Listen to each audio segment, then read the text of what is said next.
fonds d'urgence Covid-19 de la Fondation Abbé Pierre a soutenu 4300 bénéficiaires, 4000 bénéficiaires sur les maraudes, l'aide alimentaire, et 300 bénéficiaires sur les solutions de logement.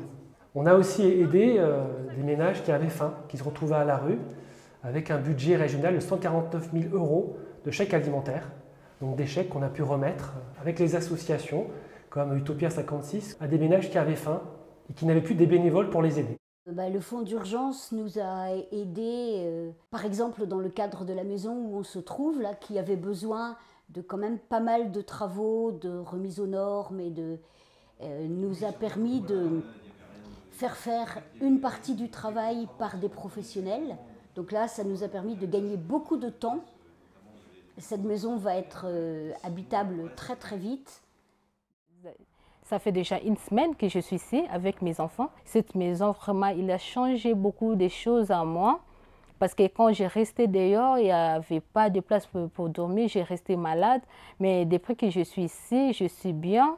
Je prends les douches, parce qu'il y a des fois, je ne prenais pas les douches. Je prépare à manger pour les enfants, pour moi-même aussi. Maintenant, mes enfants vont bien à l'école. Vraiment, je suis très contente. Je suis très contente de rester ici. Pendant le confinement, plus d'une centaine de personnes restaient à la rue à Rennes. Et parmi ces centaines de personnes, on retrouvait des femmes, des hommes isolés, des exilés, parfois des adolescents, qu'il a fallu orienter vers des structures qui n'étaient pas forcément ouvertes et qu'il a fallu aider en termes de matériel, que ce soit des tentes, des couvertures ou encore une mise à l'abri d'urgence dans des hôtels pour ceux qui le souhaitaient. Ça va faire 2 ans que je suis à la rue. Je suis arrivé à Rennes il y a 4 mois. J'ai rencontré Utopia 56, qui est une association qui m'a beaucoup apporté déjà par rapport à la nourriture tous les 3 jours. Aujourd'hui, on a déjà les chiffres pour certains. On sait qu'environ 300 personnes, familles, hommes seuls, femmes seules ou enfants, vont se retrouver à la rue au 10 juillet et pour lesquelles aucune solution n'est pour l'instant trouvée. Alors, durant l'été, les difficultés sont encore là.